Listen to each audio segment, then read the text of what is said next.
সুপ্রিয় দর্শক, আসসালামু আলাইকুম। নিউজ অ্যান্ড ভিউজ অনুষ্ঠানে আপনাদের সবাইকে স্বাগত জানাচ্ছি। আমি সিকান্দার রেমান। গত ২৪ ঘন্টায় ঘটে যাওয়া আলোচিত সংবাদগুলো আজ আমরা বিশ্লেষণ করব। আমাদের সঙ্গে দুজন অতিথি এরই মধ্যে স্টুডিওতে এসে উপস্থিত হয়েছেন, আমি পরিচয় করিয়ে দিচ্ছি। আমার বাদিকে রয়েছেন সাবেক এমপি ও সহসম্পাদক বিএনপি নীলুফার চৌধুরী মনি। এরপর রয়েছেন সিনিয়র সাংবাদিক হাসনাইন খুরশেদ সূচি। আপনাদের দুজনকেই আলোচনায় স্বাগত জানাচ্ছি। আলোচনা শুরুর আগে আমরা বার্তা কক্ষে যেতে চাই, যেখানে বার্তা সম্পাদক বেনজির আহমেদ রয়েছেন। বেনজির আহমেদ, আপনার কাছে দিনের সবশেষ সংবাদ শিরোনামগুলো জানতে চাই। রেমান, আপনাকে ধন্যবাদ। দিনের সবশেষ বা আলোচিত খবরগুলো আমি আপনাকে সংক্ষিপ্তভাবে জানিয়ে দিচ্ছি। সাবেক প্রধানমন্ত্রী শেখ হাসিনার ২০০২ সালে বঙ্গবন্ধু নব থিয়েটার দুর্নীতির ৩টি মামলা সংক্রান্ত যে তদন্ত ৩টি মামলা করেছিল, সেই তদন্ত করার সিদ্ধান্ত নিয়েছে দুর্নীতি দমন কমিশন। এছাড়া ২১,০০০ কোটি টাকা লোপাট করা হয়েছিল আশ্রয়ন প্রকল্প। এ বিষয়ে তথ্য জানার জন্য প্রধান উপদেষ্টার সচিব বরাবরও চিঠি পাঠিয়েছে দুর্নীতি দমন কমিশন। অন্যদিকে পদ্মা সেতুর দুর্নীতি সংক্রান্ত মামলাটিও তদন্ত করার সিদ্ধান্ত নিয়েছে দুদক। এদিকে প্রধান উপদেষ্টার প্রেস সচিব শফিকুল আলম বলেছেন, সাবেক প্রধানমন্ত্রী শেখ হাসিনার দুর্নীতি সংক্রান্ত যেই অনুসন্ধানগুলোকে সরকার সবচেয়ে প্রায়োরিটি বা অগ্রাধিকার দিচ্ছে। এছাড়া যারা দুর্নীতিতে সহযোগিতা করেছিল তাদের বিষয়ে অনুসন্ধান করা হবে বলে জানিয়েছেন তিনি। রেমান, বিএনপি পক্ষ থেকে দলের মহাসচিব মির্জা ফখরুল ইসলাম আলমগীর আবারও দ্রুত নির্বাচনের তফসিল ঘোষণার অর্থাৎ রোডম্যাপ ঘোষণার দাবি জানিয়েছেন। তিনি আরও বলেছেন, গণতন্ত্র প্রতিষ্ঠাতা এবং ফেসিবাদ উত্তরণমুক্ত বাংলাদেশ গড়তে হলে দরকার সংসদীয় নির্বাচন। তাই যত দ্রুত সম্ভব নির্বাচনের মাধ্যমেই গণতন্ত্র প্রতিষ্ঠা করা সম্ভব হবে। অন্যদিকে বিএনপির স্থায়ী কমিটির সদস্য আমির খসরু মাহমুদ চৌধুরীও নির্বাচনের তারিখ ঘোষণার আহ্বান জানিয়েছেন। এদিকে ১৭ বছর কারাভোগের পর মঙ্গলবার মুক্তি পেয়েছেন বিএনপি ভাইস চেয়ারম্যান সাবেক উপমন্ত্রী আব্দুস সালাম পিন্টু। অর্থাৎ ২১শে আগস্ট গ্রেড মিথ্যা মামলায় তিনি মৃত্যুদণ্ডপ্রাপ্ত ছিলেন ১৭ বছর ধরে। অবশেষে তিনি এই মামলা থেকে মুক্তি পেলেন, মঙ্গলবার মুক্তি পেয়েছে। রেমান, এই ছিল আমার কাছে সবশেষ তথ্য। জি, বেনজির আহমেদ, আপনাকে ধন্যবাদ জানাচ্ছি। আলোচনা শুরু করতে চাই নীলুফার চৌধুরী মনি। সংবাদ শিরোনামগুলি শুনছিলেন, আসলে ৫ আগস্টের আগের শিরোনামগুলি আর ৫ আগস্টের পরের শিরোনামগুলি পুরোটাই মনে হচ্ছে একেবারেই ব্যতিক্রম। দুদক এখন তদন্ত শুরু করেছে। যদিও প্রধান উপদেষ্টা প্রেস সেক্রেটারি বলছে যে তারা অগ্রাধিকারের ভিত্তিতে এগুলি দেখবে। আপনার বক্তব্য জানতে চাই। আপনাকে ধন্যবাদ। যারা শুনছেন আমার শুভেচ্ছা অভিনন্দন, আমার সহালোচককে শুভেচ্ছা। দেখেন, দুদক তো কি বলবো, দুদক যা ছিল 15.5 বছর, দুদক যা ভেলকিবাজ দেখিয়েছে আমাদের, আমরা অবাক হয়ে তাকিয়ে থাকতাম। আপনার মনে পড়ে বদিকে যখন মাদক দ্রব্য চোরাচালানের অভিযোগে একজন এমপিকে অ্যারেস্ট করলো, তারপরে জনগণ খুশি হয়েছিল যে বোধহয় আলোর মুখ দেখবে দুদকের শাস্তি বিচার। কিন্তু আমরা পরে যখন বদিকে সসম্মানে ছেড়ে দেওয়া হলো এবং বদির জন্য ১৫০০-এর অধিক তুরণ করা হলো তারা এলাকায় ঢোকার জন্য, তখন থেকে দুদকের উপর যতটুকু শ্রদ্ধা ভক্তি যা ছিল সব চলে গিয়েছিল। আজকে কালের প্রেক্ষাপটে দুদক আবার জায়গা মতো এসে শেখ হাসিনার আগের মামলাগুলো আপনাদের মাধ্যমে যা দেখলাম, সারাদিন শুনেছি, এখানে শুনলাম, আবার আগের মামলাগুলো হাত দিয়েছে। আমি যদি বলি, দুদক কেন এই 15.5 বছর পারলেন না? কিংবা সাবেক পতিত প্রধানমন্ত্রী, স্বৈরাচার প্রধানমন্ত্রী, সে আপনার প্যারোলে মুক্তি নিয়ে সে প্রধানমন্ত্রী শপথ নিয়েছেন, নির্বাচন করেছেন, শপথ নিয়েছেন, এবং প্যারোলে মুক্তি নিয়ে কিন্তু সে এই 4-4টা বার ক্ষমতার রদবদল করেছেন, ক্ষমতার পালাবদল করেছেন। তখন পর্যন্ত দুদক কিন্তু কিছুই বলে নাই। অথচ এর আগে 96-তে যখন উনি প্রধানমন্ত্রী হয়েছিলেন, তখন যে মামলাগুলো চলছিল, তখনও কিন্তু বিচার বিভাগ কিছুটা তার স্বাধীনতার জায়গা থেকে বলেছিল রং হেডেড। একজন রং হেডেড আদালতের বলা রং হেডেড প্রধানমন্ত্রীকে দুদক সম্পূর্ণ মামলা থেকে খালাস করে দিলেন। সবগুলো মামলা থেকে খালাস পেয়ে গেল প্রধানমন্ত্রী। দুদকের কি কিছু করার ছিল কিনা সে সময়? দুদকের করার ছিল না, এটা যেমন সত্য। দুদকের কি কোনো অফিসারকে পদত্যাগ করতে দেখেছেন, বিব্রত হতে দেখেছেন যে আমি এই জায়গায় আমি মামলাটা করতে পারলাম না বলে আমি বিব্রত। যেমন ধরেন এখন অনেক মামলায় অনেক সময় অনেকেই বিব্রত বোধ করে, আমরা তো দেখি নাই যে কেউ ওরকম বলেছে। তো তাতে কি হয়েছে আপনি দেখেন, দুদক কি আজকে আগামীকালকে যদি আবার ক্ষমতার কোনো পালা পরিবর্তন হয়, আবার যে এটা উল্টে যাবে না আর কি, উল্টে যাবে, কোনো আপনি গ্যারান্টি নেই ই করতে পারেন, তাহলে আমি সেটার উপর কিভাবে আমি সম্পূর্ণ আস্থা রাখবো? মামলা চলমান অবস্থায় যদি আবার কোনো, বাংলাদেশ সকল অসম্ভব সম্ভবের দেশ, আবার যদি মামলা চলা অবস্থায় যদি কোনো ঘটনা ঘটে, সেখানে দুদক যে উল্টে যাবে না তার নিশ্চয়তা কি? তাহলে কার বিচার কখন কিভাবে হচ্ছে, কে? এই যে আজকে সালাম পিন্টু বের হলো, এই বের হওয়া বা তার শাস্তি পাওয়া আরো 10 বছর আগে যদি হতো, তাহলে তার জীবন থেকে এরকম 10টা বছর চলে যেত না, 15টা বছর চলে যেত না, কিংবা মানুষ বিচারের প্রতি শ্রদ্ধাশীল মন থেকে হতে পারত। এখন হয়তো লোক দেখানো, আমি বললেও বলবো যে আদালতের প্রতি আমি শ্রদ্ধাশীল, আপনিও তাই বলবেন, উনিও তাই বলবেন, কিন্তু সত্যি কি আমরা তাই? আমরা তাহলে কার পিছনে ছুটি? কেন আমরা টাকা পয়সা নিয়ে ছুটি? টাকা পয়সা নিয়ে আমাদের অনেক সময়, নেওয়ার পরেও অনেক সময় কাজ হয় না কেন? এই যে এই কেনর উত্তরটা আমরা কখনো পাই না। যদি কেনর উত্তরটা পেতাম, আজকে অন্তর্বর্তীকালীন সরকারের সময় বাংলাদেশ, এই সময় যদি অন্তত কেনর উত্তর পেতাম, আমি ভাবতাম যে হ্যাঁ, জনগণ একটা রেভলিউশনের মাধ্যমে একটা দেশে আরেকটা যে সরকারটা এসেছে, তাদের কোনো পিস্টান নাই, তাদের কোনো দল গঠনের প্রয়োজনীয়তা নাই, তাদের সারা জন্ম ক্ষমতায় থাকার প্রয়োজনীয়তা নাই। সো তাদের কাছ থেকে আমরা একদম সলিড জিনিসটা পাবো বা পাচ্ছি, কিন্তু আমরা তো তাও পাচ্ছি না। জি, এই জায়গাটায় আসবো। হাসনাত হোসেন সূচি, যেটি একজন রাজনীতিবিদ, সাবেক এমপি, এবং উনি রাজপথেও আন্দোলন সংগ্রাম করেছেন। উনার জায়গা থেকে উনি যখন বলেন যে যেই আশা নিয়ে আসলে এই পতিত স্বৈরাচারের পতন হলো, নতুন একটি সরকার আসলো, সেই আশা আসলে কতটা পূরণ হচ্ছে প্রশ্নবোধক তিনি বলছে। এবং এখানে যে বিষয়টি, সাংবিধানিক প্রতিষ্ঠানগুলো ধ্বংসের যে অভিযোগগুলি দীর্ঘদিন ধরে করা হচ্ছে, সেই সাংবিধানিক প্রতিষ্ঠান এই যে পালা বদলের সঙ্গে সঙ্গে রং বদলায়, এটি আসলে বন্ধ হওয়া দরকার কিনা?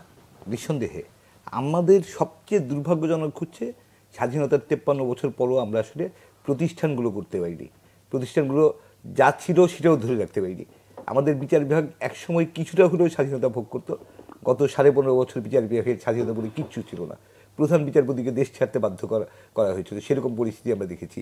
দুদক একটা কাগজে প্রতিষ্ঠান এবং এক ধরনের দাসত্বের প্রতিষ্ঠানে পরিণত হয়েছে দুদক, যেখানে সবচেয়ে স্বাধীন প্রতিষ্ঠান হিসেবে থাকার কথা। নির্বাচন কমিশন অসম্ভব শক্তিশালী একটা নিরপেক্ষ অবস্থানে থাকা উচিত ছিল, কিন্তু আমরা দেখেছি নির্বাচন কমিশন, তৎকালীন প্রধানমন্ত্রী সেই স্বৈরাচারী নেত্রী, তিনি যা চেয়েছেন ঠিক সেটাই ঘটিয়েছেন। এবং নির্বাচন কমিশন তার নির্দেশ অনুযায়ী, তার আকাঙ্ক্ষা অনুযায়ী, ইভেন তিনি চাওয়ার আগেই তাকে কীভাবে হ্যাপি করা যায়, কীভাবে খুশি করা যায়, সেটার জন্য নির্বাচন কমিশন সেভাবে কাজ করেছে। তো সেই ধরনের প্রক্রিয়ার ভেতর দিয়ে আমরা ক্রমান্বয়ে আমাদের যে প্রতিষ্ঠানগুলো যারা রাষ্ট্রকে সুন্দরভাবে পরিচালনা করবে, সেই প্রতিষ্ঠানগুলোকে একের পর এক ক্ষয়িষ্ণু হতে দেখেছি, একের পর এক ধ্বংস হতে দেখেছি। আপা যেটা বলছিলেন যে হ্যাঁ, আসলেই যদি কোনো রকম কোনো পালাবদল ঘটে, আবার সব উল্টে যাবে কিনা, সব বদলে যাবে কিনা, সেই আস্থা এখনও মানুষ পাচ্ছে না। তো এই অন্তর্বর্তী সরকার, বিশেষ করে যেই সরকারের প্রধান উপদেষ্টা হচ্ছেন প্রফেসর ইউনূস, নোবেল শান্তি পুরস্কার যেই ব্যক্তিত্ব, সারা বিশ্ব তাকে সম্মান করেন, তার কাছ থেকে বা তার সরকারের কাছ থেকে আমাদের প্রত্যাশা হচ্ছে এমনভাবে তিনি রাষ্ট্রীয় প্রতিষ্ঠানগুলো পুনর্গঠন করবেন বা শক্তিশালী করে গড়ে তুলবেন, যাতে ভবিষ্যতে আর কখনো এইসব প্রতিষ্ঠান নতজানু হয়ে না পড়ে, এইসব প্রতিষ্ঠান যাতে মানে সরকারের কথায় বা মানে কোনো বিশেষ ব্যক্তি, গোষ্ঠী বা দলের ইচ্ছে মতন সেই প্রতিষ্ঠানগুলো যাতে পরিচালিত না হয়, তারা যাতে তাদের নিজস্ব আইন অনুযায়ী তাদের কাছ থেকে মানুষের যে প্রত্যাশা সেভাবে যাতে চলে। কিন্তু সেই লক্ষণ আমরা এখনো সেভাবে দেখছি না, সেটাই আমাদের জন্য দুঃখজনক। মনে এই যে পুনর্গঠনের কথা বলা হচ্ছে, এই পুনর্গঠনের জন্য তো সময় দরকার। সেই সময় তো রাজনীতি, এই যে বিভিন্ন প্রতিষ্ঠানগুলো পুনর্গঠন, রিফর্মের কথা বলা হচ্ছে, এটার জন্য সময় দরকার। সরকার বলছে সময় দরকার, কিন্তু রাজনীতিবিদরা তো সময় দিতে রাজি নয়। এই সরকারের কাছে সময় দিতে হবে কেন? আমার প্রশ্নটা এটা তো চলমান। পুনর্গঠন তো একদিনের কথা না যে আপনি 5 দিন 10 দিন টাইম নিয়ে পুনর্গঠন করলেন, এই ডট ডট গুলা ফিল আপ করলেন, শেষ হয়ে গেল, তা তো না। এটা বিচার বিশ্লেষণ বিশেষজ্ঞ এইসবের ব্যাপার আছে। এটা একটা সময়ের সাপেক্ষ ব্যাপার। সময় সাপেক্ষের জন্য তো কোনো অন্তর্বর্তীকালীন সরকার না। আর এটা ভোটাভুটির পরবর্তীতে ভোটাভুটির ব্যাপার। এটা চাইলেই তো নর্মালি ওনারা বিল পাস করতে পারে না। বিল পাস করার জন্য আপনার নির্বাচিত এমপি দরকার, মন্ত্রী দরকার। তো তারা হা জয়যুক্ত হয়েছে অথবা না জয়যুক্ত হয়েছে বলে তারা পাশ করবে, তাহলে তাদের উপরেই ছেড়ে দেওয়া হোক না কেন? কিংবা তাদের নিয়ে বিশেষ যে এই ফর্মের মধ্যে আমরা ফর্মুলার মধ্যে ফেলে যদি আমরা কাজগুলো করি, ওনারা ফর্মুলা করতে পারে। আরেকটা জিনিস ওনারা করতে পারে, নির্বাচনের গতিতে চললো, ওনারা ওনাদের কাজ করলো রাজনীতিবিদদের নিয়ে কাজ করার পাশাপাশি সময় যদি লাগে রাজনীতিবিদরাও বাড়ায় দিবে। তারা তখন অন্য ফর্মুলার মধ্যে তারা কাজ করবে। যেমন কাজ করছে বিভিন্ন সংস্কারের চিফরা কাজ করছে না, বদিউজ্জামান মজুমদার, বদিউল আলম মজুমদার, তারপরে আপনার কি আমেরিকা থেকে ওই যে আলী রিয়াজ সাহেব, এনারা কাজ করছেন, অবশ্যই কাজ করছেন, ঠিক ওইভাবে কাজ করবেন। সেটা সে তাদের মতো কাজ করতে থাকলো। নির্বাচনের সাথে তো এটা সাংঘর্ষিক না, তাহলে সমস্যাটা কোথায় নির্বাচনের কাজ করতে? আর আপনাকে যে সংস্কারের কথা বলছেন, পুনর্গঠনের কথা বলছেন, এটারও তো টাইম নির্ধারণ করা ছিল 31শে ডিসেম্বর। তো সেটা না হয় আরো 5-7 দিন এক্সটেনশন হতে পারে। তারপর হলো এটা আবার পরিমার্জন পরিবর্ধন, এটা আবার জাস্টিফাই করার জন্য আরো ধরেন 2 মাস টাইম লাগলো। 2 মাসের পরে নির্বাচন দিলে বাধাটা কোথায়, ক্ষতিটা কোথায়? আপনারা এই সরকার কতদিন সময় দিতে চাচ্ছেন? আমরা এই সরকারকে আমি আমার কথা বলছি, বিএনপি বলে নাই।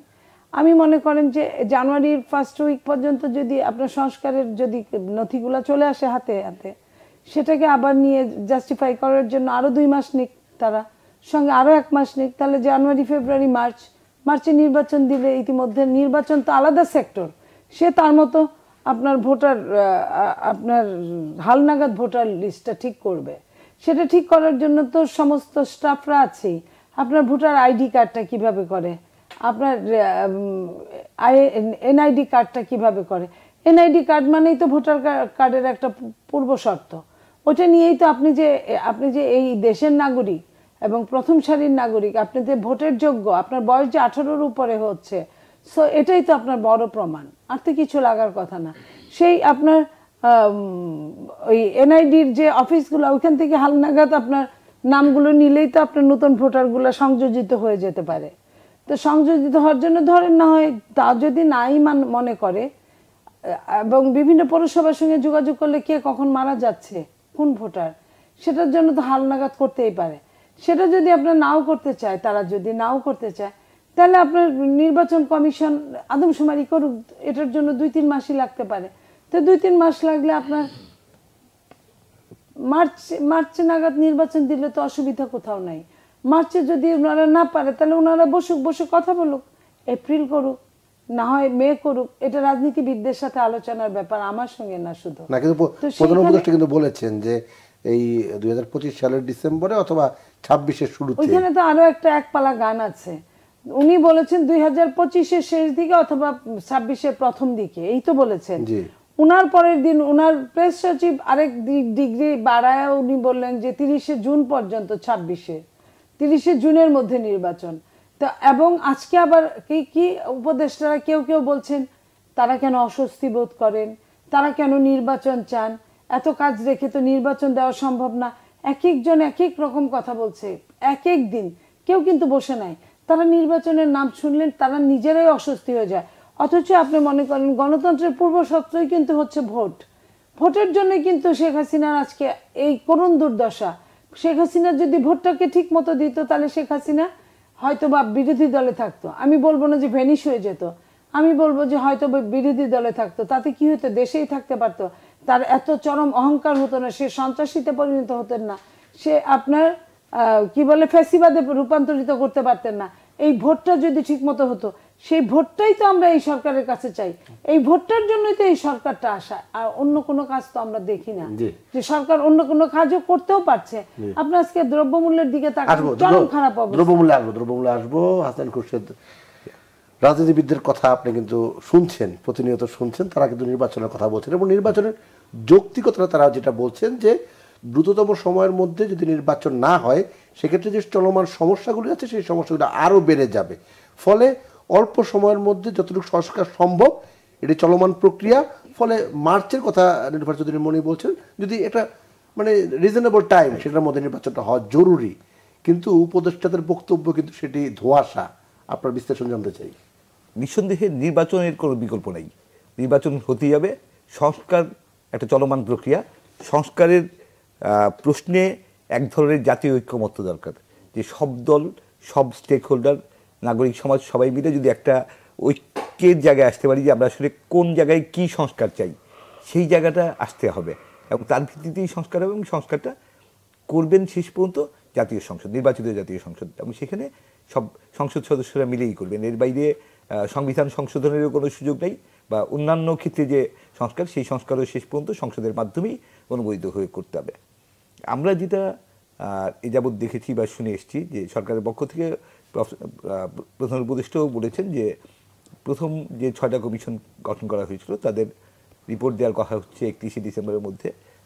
যদিও মিডিয়া কমিশনটা দেরিতে হয়েছে, সো সেটা হয়তো কিছুটা দেরি হতে পারে সেই কমিশনের রিপোর্ট আসতে, কিন্তু সেই রিপোর্টগুলো আসার পর রাজনৈতিক দলগুলোর সাথে, অন্যান্য স্টেক হোল্ডারদের সাথে আলোচনা করে একটা ঐক্যমত্যে আসার চেষ্টা করছি সবাই মিলে, যে আসলে সংবিধানের কোন কোন জায়গায় সংস্কার চাচ্ছেন, কিংবা অন্যান্য ক্ষেত্রে বিচার বিভাগের কোথায় সংস্কার চাচ্ছেন, প্রশাসনে কোথায় কী ধরনের সংস্কার, বা পুলিশে কোথায় কী ধরনের সংস্কার হবে, সেই সংস্কারগুলোর ব্যাপারে একটা ঐক্যমত্যে আসার চেষ্টা হচ্ছে। এবং সরকারের যে প্রস্তাবগুলো আসবে সেই প্রস্তাবগুলো তো একদিনেই বাস্তবায়ন সম্ভব না। না, বাস্তবায়ন যে ডিফারেন্ট ইস্যু। আমি যেটা বলতে যাচ্ছি সেটা হচ্ছে যে একটা ঐক্যমত্য দরকার, যে কোথায় কোথায় সংস্কার হবে, কি ধরনের সংস্কার হবে। সেই ঐক্যমত্যের জন্য একটা অলরেডি প্রফেসর ইউনূসের নেতৃত্বেই একটা কমিটি হয়েছে, যে ঐক্যমত্য গঠনের লক্ষ্য নিয়ে একটা কমিটি। সেই কমিটি জানুয়ারি থেকে যদি কাজ শুরু করে এবং রাজনৈতিক দলগুলোর সাথে বা অন্যান্য স্টেক হোল্ডারদের সাথে বসা শুরু করে, আমি ওই জায়গাটা একমত যে এটা হার্ডলি 1 মাস লাগবো, না হয় 2 মাস লাগলো। এর মধ্যে সব দল যদি সবাই যদি একমত হতে পারে যে আমরা এই সমস্ত জায়গায় এই ধরনের সংস্কার চাচ্ছি, এবং সেটা প্রয়োজনে একটা চুক্তি হতে পারে, সর্বদলীয় একটা চুক্তি, যে ইয়েস পরবর্তী সংসদে এসে এই সব জায়গায় পরবর্তী সংস্কার করবে, এবং সব দল নির্বাচিত এমপিরা সবাই এই সমস্ত দলের নির্বাচিত এমপিরা সবাই সেটাতে সমর্থন দেবেন, দলগুলো সবাই সমর্থন দেবে। আমি একটু রেফারেন্স হিসেবে 90-এর 3 জোটের রূপরেখার কথা টানতে চাই। 3 জোটের রূপরেখায় মানে আমরা জানি যে 90-এ এরশাদ পতনের পর বিচারপতি শাহাবুদ্দিন উনি প্রধান বিচার পদ থেকে এসে অস্থায়ী রাষ্ট্রপতি হয়েছিলেন, আবার তিনি প্রধান বিচারপতির পদে ফিরে গিয়েছিলেন। সেটা সাংবিধানিক বৈধতা ছিল না বিষয়টার, কিন্তু সাংবিধানিক বৈধতা দেওয়া হবে এমন অঙ্গীকার ছিল 3 জোটের, এবং সেটার কারণেই সংবিধানের একাদশ সংশোধনীর ভিতর দিয়ে সেটাকে স্বীকৃতি দেওয়া হয় যে রাষ্ট্রপতির পদ থেকে আবার প্রধান বিচারপতির পদে শাহাবুদ্দিন সাহেব ফিরে যেতে পারবেন, এবং ফিরে গিয়েছিলেন। দ্বাদশ সংশোধনীর ভিতর দিয়ে রাষ্ট্রপতি শাসিত সরকার থেকে সাংবিধানিক মানে সংসদীয় ব্যবস্থার সরকারে আমরা উত্তরণ ঘটেছিলাম, এবং সেই উত্তরণটা ঘটেছিল 90-এর সেই 3 জোটের রূপরেখায়। 3 জোটের অন্তর্গত সবগুলো দল তারা অঙ্গীকার করেছিলেন যে আমরা পরবর্তী সংসদে গিয়ে সংবিধান সংশোধন করে আমরা রাষ্ট্রপতি শাসিত সরকার ব্যবস্থা থেকে সংসদীয় সরকার ব্যবস্থায় যাব। সেটা কিন্তু দ্বাদশ সংশোধনের ভিতর দিয়ে হয়েছিল। তো এবারও যদি এরকম একটা সমঝোতা হয়, এরকম একটা ঐক্যমত্য হয় যে আমরা কমিশনের রিপোর্টগুলো পর্যালোচনা করে সব রাজনৈতিক দল সহ অন্যান্য স্টেক হোল্ডার সহ যদি একটা অঙ্গীকারে আসতে পারে, একটা ঐক্যমত্যে আসতে পারে যে আমরা এই জায়গাগুলোতে সংস্কার করব, এবং তারপরে সেইটা লিখিতভাবে হতে পারে, এক ধরনের চুক্তিনামার মতন হতে পারে, একটা অঙ্গীকারনামার মতন হতে পারে, যেটা পরবর্তী সংসদ এসে সেটা করবে। তো এইটার জন্য বাস্তবায়ন আসলে পরবর্তী সংসদের মাধ্যমেই করতে হবে। বাস্তবায়ন তো এই সরকার করতে পারবে না, এবং তার সেই এখতিয়ারও নেই। জি, নির্ভর চৌধুরী মনি ঐক্যমতের কথা বলছিলেন প্রিয় সাংবাদিক হাসান খুরশেদ, কিন্তু ঐক্য কি হচ্ছে? সব রাজনৈতিক দল কি একমত নির্বাচনের বিষয়ে? দেখেন, এখানে তো সব রাজনৈতিক দল একমত হতেই হবে, নট নেসেসারিলি, কারণ সব রাজনৈতিক দলের তো একই রকম তাদের চাওয়া পাওয়া থাকে না। যেমন ধরুন একটা ছোট্ট রাজনৈতিক দল, সে জানে সে কখনোই ক্ষমতায় আসবে না, সে তার জন্য জরুরি কি আর কম জরুরি কি সেটা বলছি না। আবার কিছু কিছু রাজনৈতিক দল আছে যারা মনে করছে যে যতটুক দেরি হবে তাদের জন্য হয়তো বা ভোট তত বাড়বে, এটা ভাবতেই পারে। তারা এখন তাদের যদি 7% 8% জনপ্রিয়তা থাকে, তারা মনে করতে তার পয়সা লাগে না, মনে করছে যে আরো 5 বছর 4 বছর 4.5 বছর তো শেখ হাসিনা থাকতো, 4.5 বছর গেলে হয়তো বা তারা ওইভাবে নিজেকে রিসাবলিং করতে পারবে, তারা 50 আপনার ভোট পেতে পারে, এরকম তাদের টার্গেট নিয়ে তারা এগোচ্ছে যে ততদিন পর্যন্ত এই সরকার থাকুক, কোনো রাজনৈতিক সরকার আসলে তাদের ওই সুবিধাটা হবে না, তারা ওই ধরনের চিন্তা করছে। বিএনপি কি এটা চিন্তা করছে কিনা যে এই মুহূর্তে নির্বাচন না হলে একটু দেরি হলে বিএনপির সমস্যায় পড়বে, বেকায়দায় পড়বে? বিএনপি সমস্যা না, বিএনপি নিজের সমস্যা নিয়ে কখনো চিন্তা করে না, বিএনপি দেশের মানুষের সমস্যার কথা নিয়ে চিন্তা করে, বিএনপি দেশের মানুষের কথা চিন্তা করছে। আপনি দেখেন যে একটা বাণিজ্য উপদেষ্টা বানানোর পরে অভাব বোধ করলো যে ব্যবসায়িক বান্ধব কোনো যদি কাউকে বানানো যায় তাহলে হয়তো বা সে দাম, জিনিসের দাম, সিন্ডিকেট ভাঙতে পারবে, জিনিসের দাম কমাতে পারবে। উনি আসার পরে কি হলো, উনি আসার পর হঠাৎ করে বাজারে তেল উধাও হয়ে গেল। উনি আসার পরে কি হলো, একদিনে চালের দাম কেজিতে 10 টাকা বেড়ে গেল। তো এই যে তেল উধাও হয়ে গেল, উধাও হওয়ার পরে কি হলো, যখনই আপনার 8 টাকা লিটারে বাড়ানো হলো তখন আবার তেলের বোতলগুলো আবার শোভাবর্ধন করতে থাকলো। তাহলে আপনার বলেন যে তাহলে তাদের দিয়ে আমাদের দেশের মঙ্গল কতটা হচ্ছে, জনগণের মঙ্গল কতটা হচ্ছে? তারা যে এই যে আস্ফালন করে বলে জনগণ তাদেরকে ক্ষমতায় বসিয়েছে, জনগণ কি তাদের ভোট দিয়ে ক্ষমতায় বসিয়েছে? 3 দিন যে দেশের সরকার ছিল না, জনগণ কি তাদের জন্য মাথা খুঁটে মরেছে যে অমুক লোককেই বসাতে হবে? হতে পারে যে একজন ব্যক্তি ডক্টর ইউনূস, সে ইন্টারন্যাশনালি খুবই পরিচিত, খুবই সুনামের অধিকারী, তার জন্য মানুষ যখন শুনেছে মনে করেছে রাজনীতির ঊর্ধ্বে এই মানুষটা বোধহয় দেশের কল্যাণে নিজেকে ব্যয় করতে পারবে, তার ব্যাপারে একটা ব্যাপার ছিল। কিন্তু অন্য যারা আসছে তারা কিভাবে, কোত্থেকে কিভাবে আসছে কেউ কিন্তু ওয়াকেফাল না, কেউ চিন্তাও করে না। এরকম অনেক লোক আসছে এবং আওয়ামী লীগের প্রেতাত্মা অনেক, তারা কিন্তু চলে আসছে এবং তারা শুধু আসেই নাই, এসে কিন্তু আওয়ামী লীগের পক্ষে তারা গুণগান গাওয়ার চেষ্টা করছে এবং ধরাও পড়েছে। ধরা পড়ে তাদের মন্ত্রণালয় চেঞ্জ হয়েছে, তাদের কিন্তু চাকরিচ্যুত হয় নাই। এবং অনেকেই আছে আওয়ামী লীগের সময় দুর্দান্ত প্রতাপের ছিল, তাদের ফেসবুকগুলো দেখলে বোঝা যায় তারা বেশ ভালোই তো ছিল, তারপরেও তারা চলে এসেছে। কে বা কারা তাদেরকে আনলো কেউ জানে না, শুধু মাস্টার মাইন্ড গল্প শোনা হয়, কিন্তু সত্যিকারের মাস্টার মাইন্ডকে এখনো কিন্তু সে ধরাছোঁয়ার বাইরে। তো এই যে জিনিসগুলো হচ্ছে, এই জিনিসগুলো কিন্তু বন্ধ হতে পারে শুধুমাত্র নির্বাচন হলে। এটাই কিন্তু বিএনপি চিন্তা করে, বিএনপির থিঙ্কিং থেকে বিএনপি বলছে যে আপনারা যৌক্তিক সময় ঘোষণা করেন। তারপরেও শুদ্ধ ভাষায় বিএনপি সফটলি বলল আপনারা কি যে রোডম্যাপ দেন।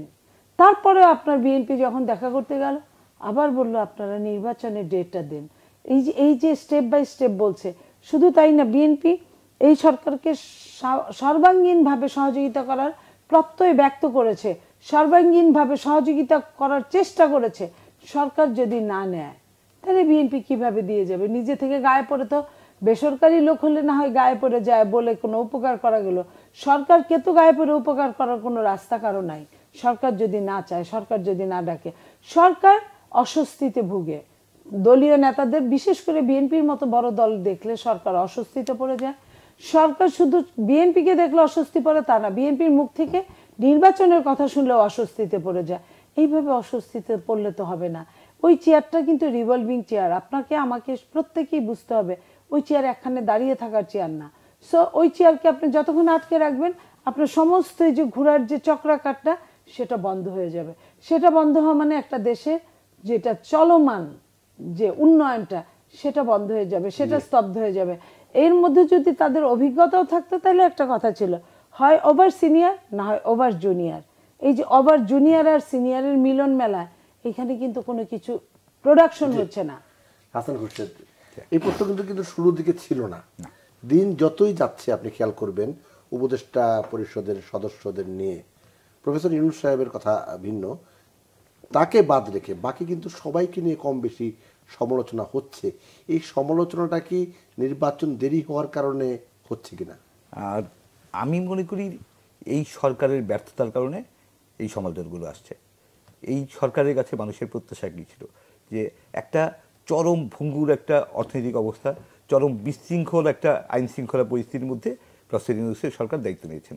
সেই সরকার অনেক বেশি ফাংশনাল হবে, অনেক বেশি কার্যকর হবে। সেই সরকারের কাছ থেকে যে প্রত্যাশা ছিল সেই প্রত্যাশার ক্ষেত্রে আমরা এখন পর্যন্ত খুব বেশি কিছু পাইনি।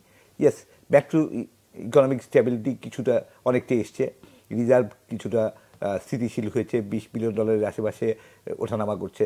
তো এক ধরনের স্থিতিশীল তো এসছে, যেটা একসময় প্রচণ্ড প্যানিক ছিল। কিংবা ব্যাংকিং খাতে কিছুটা ডিসিপ্লিন আনার চেষ্টা হচ্ছে, মানে বিদেশি পেমেন্টগুলো দেওয়ার ক্ষেত্রে এক ধরনের ভালো পরিস্থিতি আমরা দেখছি। কিন্তু এর বিপরীতে জিনিসপত্রের দাম, বিশেষ করে নিত্য প্রয়োজনীয় জিনিসপত্রের দাম সাধারণ মানুষের জীবনকে যা কিছু অ্যাফেক্টেড করছে, সেখানে ভয়ঙ্কর রকমের অসহনীয় অবস্থা, একটা দুঃসহ অবস্থা তৈরি হচ্ছে, এবং সেটা সরকার নিয়ন্ত্রণ করতে পারছে না। আইন শৃঙ্খলার ক্ষেত্রে দারুণভাবে পরিস্থিতির অবনতি হচ্ছে। যে প্রথম দিকে একটা ছিল যে এক ধরনের সিচুয়েশন, নিয়মিত খুন, ছিনতাই, রাহাজানি, এই ধরনের ঘটনা, ডাকাতি বারবার ঘটছে। প্রতিদিনই আমরা সংবাদপত্রের পাতায়, টিভির পর্দায় আমরা প্রতিদিনই দেখছি যে এই ধরনের ঘটনাগুলো ঘটছে, এবং সারা দেশেই ঘটছে। সো সেই ক্ষেত্রে আমাদের আসলে এই সরকারের আইন শৃঙ্খলা রক্ষায়ও তেমন কোনো সাফল্য দেখছি না আমরা অর্থনীতিতে নতুন করে যে প্রাণ সঞ্চারের প্রয়োজন ছিল, যে একটা হচ্ছে ম্যাক্রো স্ট্যাবিলিটি, আর একটা হচ্ছে যে আমাদের ব্যবসায় যে গতি সঞ্চার, নতুন করে বিনিয়োগ আকর্ষণ করা, দেশি বিদেশি বিনিয়োগ আকর্ষণ করা, কর্মসংস্থান সৃষ্টি করা, তরুণদের জন্য বা মানুষের জন্য কাজের চাকরির ব্যবস্থা করা, দেশে বিদেশে প্রবাসে গিয়ে যাতে মানুষ কাজ করতে পারে সেই জায়গায় উদ্যোগ নেওয়া, সেই ধরনের কোনো কিছুই আসলে সেভাবে আমরা দেখছি না। তো সরকারের অনেক ব্যর্থতা আছে বলেই বিষয়গুলো আরও বেশি মাত্রায় সামনে আসছে, যে এই সরকার যদি না পারে তাহলে যত বেশি সময় নেবে তত বেশি সংকট বাড়বে। সো আর অনির্বাচিত সরকার অনেক কিছু আসলে পারে না। সো নির্বাচিত সরকারের দিকে আমাদের যেতে হবে। গণতন্ত্র মানেই নির্বাচিত ব্যবস্থা, নির্বাচন ব্যবস্থা। নির্বাচন ব্যবস্থার বাইরে গিয়ে গণতন্ত্রের কোনো সুযোগ নেই। সো নির্বাচন কবে হতে পারে সেটার ঠিক করার ক্ষেত্রে দুটো বিষয় ইম্পর্টেন্ট আমি মনে করি। একটা হচ্ছে যে এখন যে সরকার, এই সরকার আসার আগে থেকে বারবার একটা কথা বলা হচ্ছিল যে রাষ্ট্র সংস্কার দরকার, যে রাষ্ট্রের এই যে আমরা কিছুক্ষণ আগে দুদক বা অন্যান্য বিচার বিভাগ সহ অন্যান্য প্রতিষ্ঠানের কথা বলছিলাম, যে প্রতিষ্ঠানগুলো নষ্ট হয়ে গেছে। প্রতিষ্ঠানগুলো যদি ভবিষ্যতে আর কখনোই কোনো সরকার এসে শেখ হাসিনার মতন করে দুমড়ে মুচড়ে প্রতিষ্ঠানগুলোকে তার স্বার্থে ব্যবহার করতে না পারে, সেভাবে প্রতিষ্ঠানগুলো গড়ে তোলা বা সেভাবে রাষ্ট্রকে শক্তিশালী করা, রাষ্ট্রের প্রতিষ্ঠানগুলো শক্তিশালী করা, সেই কাজটা এই সরকার করবে, এবং তার ভিতর দিয়ে রাষ্ট্র সংস্কার হবে। সেটার জন্যই সংস্কার কমিশনগুলো। তো সংস্কার কমিশনের আসলে রিপোর্টগুলোর ভিত্তিতে এক ধরনের সমঝোতা, ঐক্যমত্য, যদি সব পয়েন্টে ঐক্যমত্য হবে, সমঝোতা হবে তা না, কিন্তু একটা মৌলিক সমঝোতা যে ইয়েস আমরা এই কাজ করব। যেখানে সমঝোতা হবে না সেটা ভবিষ্যতের জন্য রেখে দিতে হবে, যেখানে সমঝোতা হবে সেটার ভিত্তিতেই একটা সমঝোতা স্মারক তৈরি করে সেটা সংসদের কাছে ফরওয়ার্ড করতে হবে। আরেকটা হচ্ছে নির্বাচন কমিশনের প্রস্তুতি। নির্বাচন কমিশন অলরেডি বলেছেন প্রধান নির্বাচন কমিশনার, যে তিনি যে সময়ের কথা বলছেন তাতে আসলে 1 বছর 2 বছরের কথা বলেননি, উনি খুব দ্রুত তারা তৈরি হয়ে যেতে পারবেন। তো নির্বাচন কমিশন যদি দ্রুত তৈরি হয়ে যায়, সদিচ্ছার বিষয়, সদিচ্ছা তো সরকারের লাগবে। সরকার তো আর নির্বাচন পরিচালনা করবে না, সরকারের কাজও না নির্বাচন পরিচালনা করা। নির্বাচনের পরিচালনার কাজ হচ্ছে নির্বাচন কমিশনের। নির্বাচন কমিশন যদি প্রস্তুত হয়ে যায়, আর এদিকে সংস্কার প্রস্তাবনা যদি সর্বসম্মতভাবে বা একটা সমঝোতার ভিত্তিতে সংস্কার প্রস্তাবনা তৈরি হয়ে যায়, তাহলে কেন নির্বাচন দেরি করবে? নির্বাচন দেরি করার কোনো যৌক্তিক কারণ তো নেই। সেই যৌক্তিক কারণটা সরকারকে ব্যাখ্যা করতে হবে, ইয়েস আমি এই কারণে নির্বাচন দেরি করতে চাই। সরকারের দিক থেকে কিন্তু এমন কোনো ব্যাখ্যা আমরা পাচ্ছি না, যে কারণে আমি মনে করি যে 2025-এর মধ্যে অবশ্যই নির্বাচন হওয়া উচিত। তো আপা বলছিলেন কিছুক্ষণ আগে যে মার্চ এপ্রিল বা মার্চ এপ্রিল না October November, that's a different issue, কিন্তু 25-এর মধ্যে অবশ্যই নির্বাচন হতে হবে। এর চেয়ে দেরি করার কোনো কারণ নেই, এবং কেন দেরি করবেন সেটার কোনো ব্যাখ্যাও নেই। যে সরকারের পক্ষ থেকে এখন পর্যন্ত বলা হয়নি যে আমরা নির্বাচন দেরি করতে চাই এই কারণে। কেন করতে চান যদি নির্বাচন, বা কেন ডিলে হবে? এই ধরনের সংস্কার আমরা গ্রহণযোগ্য নির্বাচন বলতে আমরা 100% গ্রহণযোগ্যতা আর হয় না, তারপর গ্রহণযোগ্য নির্বাচন বলতে আমরা তত্ত্বাবধায়ক সরকারের অধীনে 91, 96, 2001-এর নির্বাচনকে তুলনামূলকভাবে গ্রহণযোগ্য হিসেবে বিবেচনা করি। সেই সময়েও সংস্কারের প্রয়োজন ছিল, কারণ এর আগেও সেই 90 দিনের মেয়াদের মধ্যেই তার দায়িত্বে এসে তারা প্রশাসনে, পুলিশ বিভাগে বিভিন্ন ধরনের রদবদল করে, হয়তো এত ব্যাপক মাত্রায় না, কিন্তু বিভিন্ন রদবদল করে একটা গ্রহণযোগ্য নির্বাচন করতে পেরেছেন। এই সরকার অলরেডি 6 মাস পার হয়ে যাচ্ছে, তার 5 মাস পার হয়ে যাচ্ছে, কেন আরও 1 বছর, 1.5 বছর, 2 বছর লাগবে আমার কাছে স্পষ্ট নয়। জি, আমরা বিরতিতে যাব, বিরতির পরে এসে সিন্ডিকেটের বিষয়ে কথা বলবো। সুপ্রিয় দর্শক, আপনারা দেখছেন নিউজ অ্যান্ড ভিউজ, আশা করি আমাদের সঙ্গেই থাকবেন।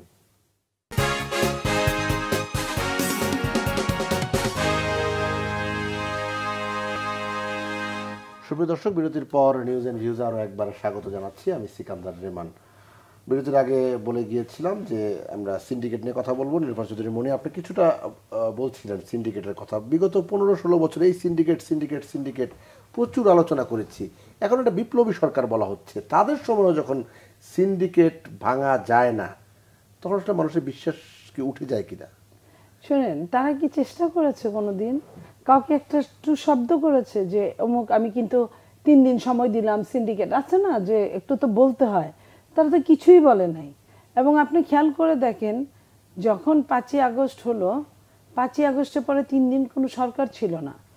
চতুর্থ দিনের দিন আপনার সরকার গঠিত হলো, কিন্তু কোনো দায়িত্ব পেল না, বা দায়িত্ব নিতে নিতেও 3-4 দিন আরো লেগেছে। এই যে 6-7 দিন, 6-7 দিন কিন্তু জিনিসপত্রের দাম কমেছিল। মানে আপনার সবজি বলেন, যেটাই বলেন, অন্য অন্য কিছু, আর না কমলেও কোনোটার দাম বাড়ে নাই। এই যে সরকার নাই, এটা একটা ভয় ছিল, কে সরকারে আসছে, এসেই কি করবে, কিভাবে দাবরানি দিবে, একটা ভয় ছিল। যেহেতু তখন আওয়ামী লীগের সিন্ডিকেটের প্রাধান্য ছিল, তা আওয়ামী লীগ এখন পালিয়েছে। যদিও বলা হয় পালিয়েছে, ভেতরে ভেতরে কিন্তু আওয়ামী লীগ সুসংগঠিত এবং কাজ, ব্যবসা বাণিজ্য সব তারাই করছে। কিন্তু আমি একটু মাঝখানে আপনাকে কিছু হাত বদল হয়েছে, কিন্তু নেপথ্যে তারাই। না, হাত বদলের বিষয়টা, আমার বিষয়টা হচ্ছে যে এখন তো আওয়ামী লীগ নাই, আর এই যে যারা এখন ক্ষমতায় আছে, তত্ত্বাবধায়ক সরকার, অন্তর্বর্তীকালীন সরকার, তাদেরও তো কোনো রাজনৈতিক দল নেই, তাহলে হাত বদল হয়ে কাদের হাতে গেল? আপনি যে খোঁচাটা দেওয়ার চেষ্টা করছেন, এটা অনেক আমার প্রশ্ন, এটা প্রশ্ন। আমি আপনাকে বলি, যখন যেখানে যে হাত বদলের কোনো সন্ত্রাসীদের কোনো রূপ হয় না। সন্ত্রাসীদের রূপ একটাই, তারা সন্ত্রাসী, এবং তারা যে তারা কোনো কারো আত্মীয় হয় না। তো আপনার হাত বদল যাকে করলে, যেখানে মনে করা হয় যে এইখানে আপনি আপনার হাত বদল করবেন, আপনি একটা সন্ত্রাসী ছিলেন, সরি টু সে, আপনি আমাকে কিন্তু দিলে আপনার পোষাবে না, আরে মনিয়াপা তো মেয়ে মানুষ, আচ্ছা আমি ভাইকে দিই। আপনার হাত বদলটা এমন হতে পারে, এক এক জায়গায় এক এক রকমের হাত বদল হয়। তারা শক্তিকে খুঁজে, টেররিজমকে খুঁজে, সন্ত্রাসবাদ খুঁজে। তো এটা হাত বদল হয়েছে। সিন্ডিকেট ব্যবসায়ীদের তো এমনি কোনো আসলে রাজনীতি থাকারও কথা না, আমি মনে করি না। তো যদিও সব দলের মধ্যে একটা ব্যবসায়ী গোষ্ঠী দাঁড়িয়ে গেছে, যখন যারা ক্ষমতায় থাকে, তো বলবেন যে অন্তর্বর্তীকালীন সরকার তো ক্ষমতায় না। অন্তর্বর্তীকালীন সরকার ক্ষমতায় না, ঠিক আছে, কিন্তু অন্য সব রাজনৈতিক দলগুলো কিন্তু ক্ষমতায় নাই ঠিক, কিন্তু একটা দরজা কিন্তু একটু খোলা, বাতাস ঢুকছে। সেখানে যেভাবে লুফে নিতে পারছে সেইভাবে। আপনি যদি বলেন আরে আপা আপনি তো বিএনপি করেন, বিএনপি নেতারা কি করে, আমি আপনাকে একদম একদম না বলবো ওরকম ভাষা আমি শিখি নাই। আমি আপনাকে এইটুকু বলবো, আমাদের নেতা জনাব তারেক রহমান সাহেব, উনি কিন্তু কাউকে ছাড় দেন নাই। আপনি জানেন অনেক ইতিমধ্যে 1000-এর উপর কিন্তু বহিষ্কৃত, পদ স্থগিত, অনেক কিছু হয়েছে। আপনি যদি বিএনপিকে ইন্ডিকেট করেন, তাহলে আমি বলবো যে বড় বড় যে জায়গাগুলো, সেখানে কিন্তু জামাত কিন্তু পুনর্দখল করুক, যেটাই করুক, দখল তো আমি যদি 15 বছর সহ্য করতে পারি, আমি কেন আরো 2টা মাস সহ্য করতে পারলাম না? আমাকে কেন নিজের দখল করতে হলো? আমাকে কেন প্রশাসনের লোক গিয়ে দখল করে দিল না? আমাকে কেন বিচার বিভাগ দখল করে দিল না? আমি তো এই দিনটার জন্য বসে থাকতে পারতাম না। কিংবা দেশে এখন আপনার সেনাবাহিনীরা আছে ম্যাজিস্ট্রেসি পাওয়ার নিয়ে, আমি কেন তাদের হেল্প নিতে গেলাম না? এই জায়গাগুলোও তো একটা ভুলের জায়গা। সো এইখানে যেভাবে পারছে, অনেকেই এই যে সন্ত্রাসীদের কোনো দল থাকে না, কোনো ওনারা যখন যার তার শেল্টার নেওয়ার চেষ্টা করে, দল না। এখন শেল্টার নিতে গিয়ে কারো আত্মীয়র হেল্প নেয়, কারো আবার প্রতিবেশীর হেল্প নেয়, কারো পরিচিতর হেল্প নেয়। তো কেউ না কেউ হেল্প করার জন্য দাঁড়িয়ে আছে। কারণ ছোটবেলা আমরা পড়তাম, আপনার মনে আছে, ওনারও মনে আছে নিশ্চয়ই, টাকায় কিনা হয়। এই একটা জিনিস কারক বিভক্তিতে বলা হতো, টাকায় কিনা হয়। তো এই জায়গাটা বোধহয় যারা বুঝে, যারা জানে। তবে আমি এই কথাটা বলতে চাই যে সরকার চাইলে সিন্ডিকেট ভাঙা সময়ের ব্যাপার মাত্র। কারণ এই সিন্ডিকেট, সরকারের তো কোনো দল নাই এখনো, তাহলে সিন্ডিকেট, আমি যদি রাষ্ট্রীয় পরিচালনায় থাকি, দায়িত্ব পরিচালনায়, তাহলে আমার দলেরও কিছু ব্যবসায়ী আছে, আমি হয়তো ওদের কাছ থেকে ইলেকশন পারপাসে আমাকে তারা, কারণ আপনি জানেন যে নির্বাচন শুধু নিজের টাকায় হয় না, এটা অন্যের টাকায়, ব্যবসায়ীদের টাকায়, যাদের টাকা আছে তাদের দেওয়া, এই সুবিধাগুলো নেওয়া যায় সারা বিশ্বে। তো সেইখানে আমি হয়তো সব উঁচু বাক্যে কথা বলতে পারবো না, সেটা রেওয়াজটা, সেটা মাইন্ডসেটটা এখন আসে নাই। কিন্তু অন্তর্বর্তীকালীন সরকার তো পারে, তারা কেন চুপ করে বসে আছে? তারা চাইলেই হয়, তারা কেন চাইছে না? জি, সাংবাদিকতায় দীর্ঘ অভিজ্ঞতা হাসান খুরশিদ সুচিতার কাছ থেকে আমরা জানবো এই সরকারের তো আসলে কোনো রাজনৈতিক উচ্চ বিলাসিতা বলতে যা বোঝে সেগুলি নেই, তাদের রাজনৈতিক দলও নেই। তাহলে তাদের সমস্যা কোথায়? যে ব্যবসায়ী অসৎ কাজে জড়ায়, যেটা সিন্ডিকেট করে, যেটা নীলপা মনিয়াপা কিছু বলার চেষ্টা করলেন, এই বিষয়টি তাহলে বিএনপির হয়তো কোনো প্রতিবন্ধকতা থাকতে পারে, এদের কেন প্রতিবন্ধকতা থাকবে? এরা কেন সিন্ডিকেট ভাঙতে পারছে না? এই সরকারের ব্যর্থতা ওইখানেই যে সরকার প্রোঅ্যাক্টিভ না। সরকারের অনেক কিছু করা উচিত ছিল। সরকার মানে মনে হচ্ছে যে আমরা সিন্ডিকেট অনেক শক্ত, এটা ভাঙা যাচ্ছে না, এইটা বলে সরকার দায় এড়ানোর চেষ্টা করলে সেরকম দুঃখজনক, এবং সেটাই ঘটছে। সরকারের কারো অন্য কোনো স্বার্থ আছে কিনা সেই প্রশ্ন কিন্তু উঠে যাবে যদি সরকার আসলে প্রোঅ্যাক্টিভ না হয়। তো মনিয়াপা যেটা বলছেন যে ইয়েস, বিএনপি বা জামাতের মধ্যে যদি কেউ এই ধরনের কার্যক্রমের সাথে, দখলের সাথে বা ইয়ের সাথে জড়িত হয়, তারা দলীয়ভাবে ব্যবস্থা নিচ্ছেন।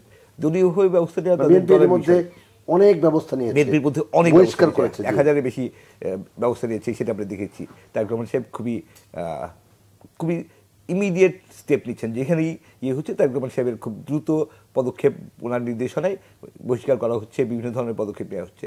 কিন্তু সরকারের দিক থেকে আসলেই কি হচ্ছে? সরকার কেন ব্যবস্থা নিচ্ছে না? সরকার কেন, যারা মানে একটু আগে মনিয়াপাই বলছিলেন যে যারা সন্ত্রাসী তাদের কোনো দল নেই, তাদের কোনো রাজনৈতিক চরিত্র বিবেচনা করা যাবে না। সো সেটাই তো হওয়ার কথা, যে তত্ত্বাবধায়ক অন্তর্বর্তী সরকার যার নির্দলীয় চরিত্র, যার দায়বদ্ধতা হচ্ছে শুধুমাত্রই দেশের জনগণের কাছে, সেই সরকার দ্রুত আইনগত ব্যবস্থা নেবে। সেইখানে আইনগত ব্যবস্থা দিচ্ছি না কেন আমরা? যে জাস্ট দায় দিয়ে যাওয়া যে এটা ভাঙা খুব কঠিন, এটা হতে পারে না। এটা আমাদের হতাশ করছে খুব। কি করা উচিত?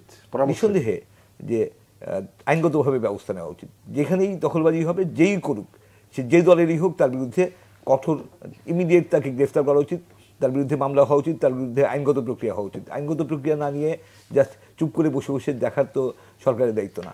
সরকারকে খুব অনেক প্রোঅ্যাক্টিভ হওয়া উচিত। নীলপা চৌধুরী মনি, আমরা আলোচনা আরেকটু ভেতরে যেতে চাই।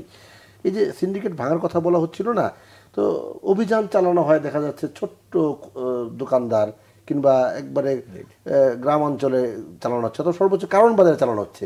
কিন্তু উৎপাদক পর্যায়ে, যে ডিমের কথা যদি বলি, উৎপাদক পর্যায়ে কিংবা তেলের কথা বলি, উৎপাদক পর্যায়ে বা আমদানিকারক যারা, তাদেরকে ধরতে সমস্যা কোথায়? সমস্যা তো সরকারের ভেতরে। আমি যে কথাটা বললাম, সরকার তো কোনো মাইন্ডসেটই পরিবর্তন করে নাই। সরকার কি ভয় পাচ্ছে? কাদের ভয় পাচ্ছে এটাও কিন্তু ক্লিয়ার করে নাই। সরকার যদি চাইতো, তাহলে আপনি ছোট দোকানে আপনি গেলেন, হ্যাঁ, যাওয়াটা দোষের না।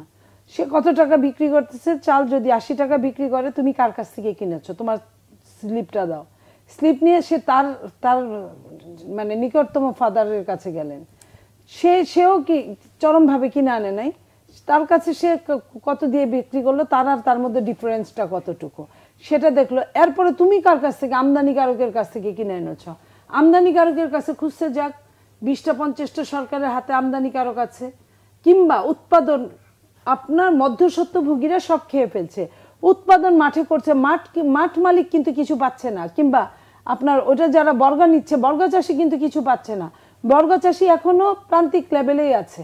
তার কাছ থেকে কিনে এনে যে জায়গাটা, যে পেঁয়াজটা আপনার একদম ক্ষেতের মধ্যে পেঁয়াজটা বা বেগুনটার দাম 10 টাকা, সেটা ঢাকা আসতে আসতে সেই বেগুনটার দাম হয়ে যাচ্ছে 70 টাকা 80 টাকা। এই বাংলাদেশকে একটা ছোট্ট দেশ, কোথাও কি আছে যে আপনার এই 60 টাকা 10 টাকা যদি লাভ করে ধরলাম আমি, 10 টাকার বেগুন, আর বাকি 60 টাকা কি আপনার শুধুমাত্র পরিবহন কস্ট? Never ever. যদি পরিবহন কস্ট এত হয়, পরিবহনের চাঁদাবাজি কেন বন্ধ করছে না? তাহলে ওইটার সঙ্গে সংশ্লিষ্ট পরিবহন, আপনার পরিবহনের সিন্ডিকেটটা কেন ভেঙে দেওয়া হচ্ছে না? এবং পরিবহনের দৌরাত্ম সমস্ত বাংলাদেশ জুড়ে, একদম টেকনাফ থেকে তেঁতুলিয়া, রূপসা থেকে পাথুরিয়া, কেন সেটা করছে না? এবং এইখানে নেতারা নষ্ট হচ্ছে, এইখানে আপনার সন্ত্রাসীরা আরো সন্ত্রাসী হচ্ছে, এইখানে একটা শ্রেণী গড়ে উঠছে, প্রত্যেকটা ঘাটে ঘাটে টাকা, শুধু টাকা আর টাকা।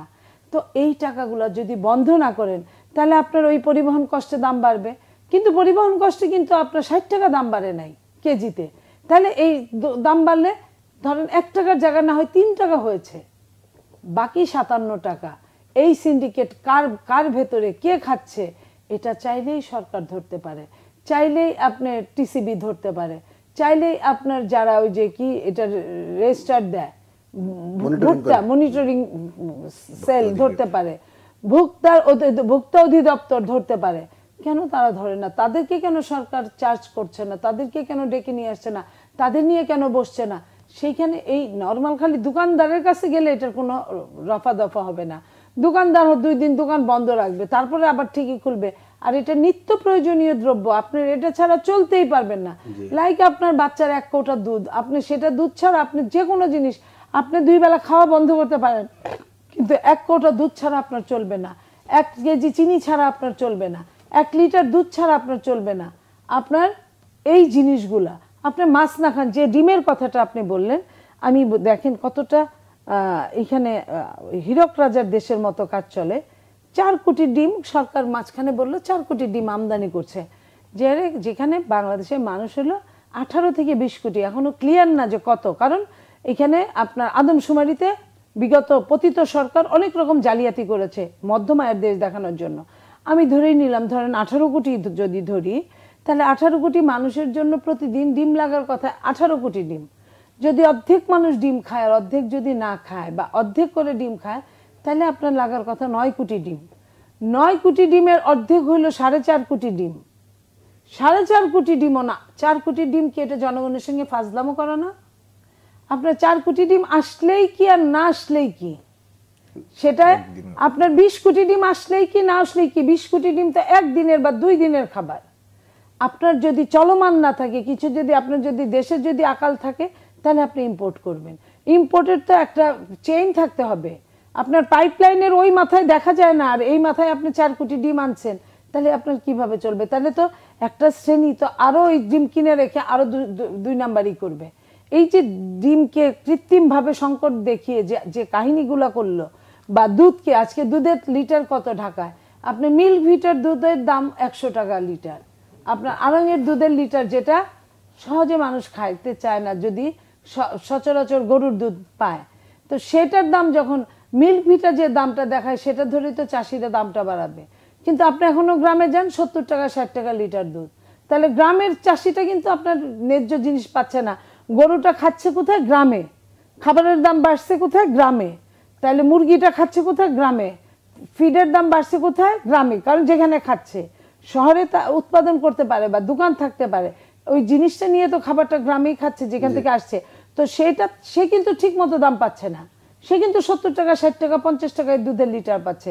তাহলে ঢাকা পর্যন্ত আস্তে আস্তে 120 টাকা কিভাবে হয়? জি, হাসান খুরশেদ, পরিবহন খাত নিয়ে কথা বলছিলেন নীলুফার চৌধুরী মনি।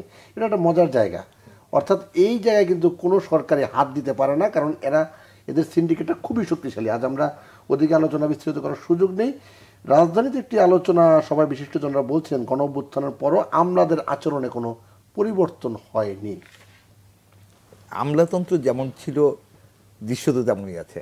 আমলাতন্ত্রে আরও অনেক পরিবর্তন দরকার, এবং আমলাতন্ত্রের উপরে সরকারের কর্তৃত্ব প্রতিষ্ঠা করা দরকার।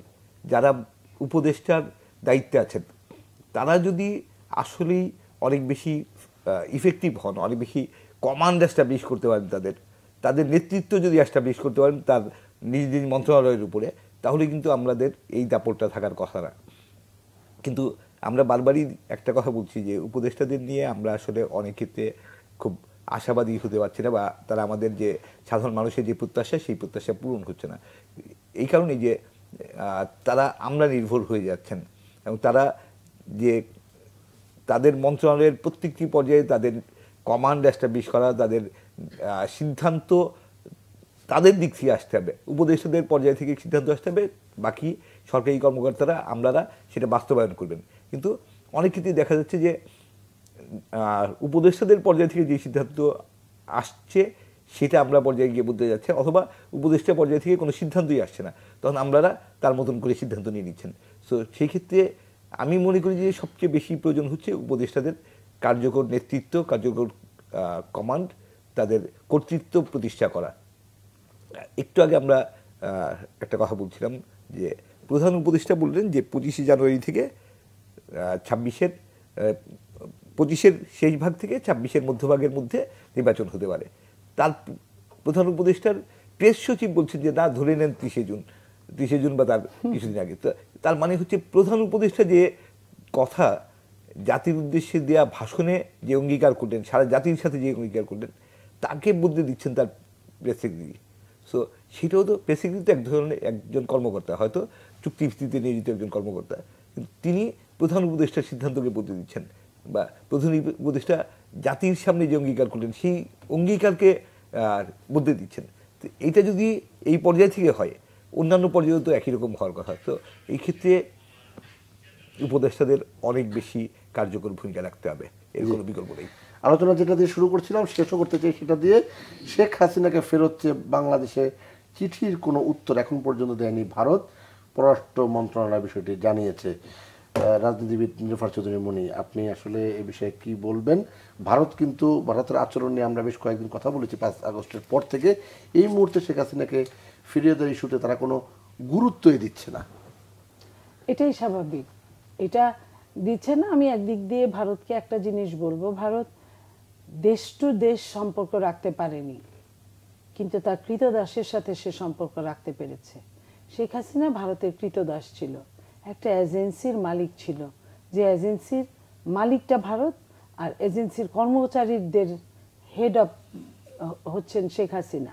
তো এই যে ভারত, সে কিন্তু তার স্টাফকে সে কিন্তু সিকিউরিটি দিয়েছে, সে কিন্তু দেশ টু দেশ সিকিউরিটি দিতে পারে নাই, কখনোই না, কোনো দিনই দেয় নাই। সে যুদ্ধের সময় আমাদের বলেছে, আমাদের পাশে ছিল। আপনি দেখেছেন যে আত্মসমর্পণের ছবিটা, আমি অনেক দিন নিজেকে প্রশ্ন করেছি রাষ্ট্রবিজ্ঞানের একটা ছাত্রী হিসেবে, যে এই ছবিটাতে আত্মসমর্পণের সময় কোনো বাংলাদেশের মানুষ নাই কেন? কারণ তারা আজকে মোদি যে কথাটা লিখেছে ওটাই কিন্তু প্রতিফলন হয়। 16 ডিসেম্বর টুইটারে হ্যাঁ, বলেছেন, সে যে টুইটারে যেটা লিখেছে আর ওই ছবিটা আপনি যদি দেখেন, তারা কিন্তু ওই জায়গাতেই আছে। তাদের কিন্তু সরকার চেঞ্জ হয়েছে, তাদের নীতি চেঞ্জ হয় নাই, পররাষ্ট্র নীতি চেঞ্জ হয় নাই, কিন্তু বাংলাদেশের সরকার চেঞ্জ হওয়ার সাথে সাথে পররাষ্ট্র নীতির পও থাকে না। তো শেখ হাসিনার চিঠিটা যে নিছে, এইতেই তো বাংলাদেশের অনেকেই গদগদ হয়ে গেছে যে চিঠিটা নিয়েছে। ভারত শেখ হাসিনাকে দিয়ে ইনকাম করে খেয়েছে। আপনার মনে পড়ে শেখ হাসিনা ভারতে গিয়ে একবার বলেছিলেন, খুব বেশি দিন আগে না, যে ভারতকে যা দিয়েছে আজীবন মনে রাখবে। এই টেবিলগুলোতে বসে বহুবার বলেছি, তখন আপনারা একরকম ভাবে শুনেছেন, ভেবেছেন আল্লাহ মনে যেন আর বেশি না গায়, মনে মনে বলেছেন হয়তোবা যে তারও মনে মনে না, আমরা মনে মনে না, আমরা শোর আগে পরে বহুত কথা বলেছি। আমি বলি, একটা নিয়ে কখনো এক্সাম্পল হয় না। আমি আপনাদের সাংবাদিক বংশকে নিয়ে কথা বলছি, আমার দুই পাশেই সাংবাদিক।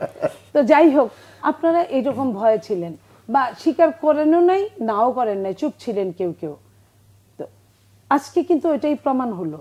আপনার পররাষ্ট্রমন্ত্রী যখন বলেছে ভারতের সঙ্গে সম্পর্ক স্বামী স্ত্রীর সম্পর্ক, কি জঘন্যতর কথা বলেছে। অন্য কোনো রাষ্ট্রে এই ধরনের কথা বললে তার রাষ্ট্রদ্রোহিতার মামলা হতো। কারণ একটা দেশের সাথে আরেকটা দেশের এই সম্পর্ক হতে পারে না। একটা দেশের সাথে আরেকটা দেশের সম্পর্ক হয় বন্ধুত্বের সম্পর্ক। তো সেইখানেই আমরা তো নতজানুরা পররাষ্ট্র নীতির মধ্যে 15.5 বছর ছিলাম। তো সেই নতজানুর যে নতজানু ছিল, তাকে সেভ করবে না ভারত, তো কাকে সেভ করবে? জি, অনুষ্ঠান শেষ করতে এক কথায় যদি সুজিত ভাই বলতে চান যে অপরাধীদের দেশে ফিরিয়ে এনে বিচার করতে 2013 সালে ভারতের সাথে বন্দি বিনিময় চুক্তি কিন্তু শেখ হাসিনা করেছিলেন। এখন সেখানে কিন্তু একটা ক্লজ দেওয়া আছে যে তারা চাইলে দিতে পারবে, এবং রাজনীতিটা সেখানে কিন্তু বড় করে দেখা হচ্ছে, রাজনীতিবিদদের তারা চাইলে দিতে পারবে, নাও পারে।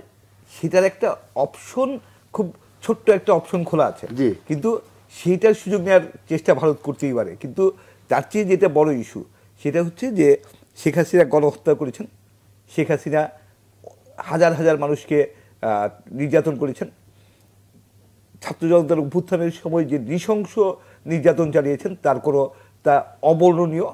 এবং এর আগে 15.5 বছর গুম, খুন, হত্যা, নির্যাতন কোনো কিছু বাদ রাখেনি।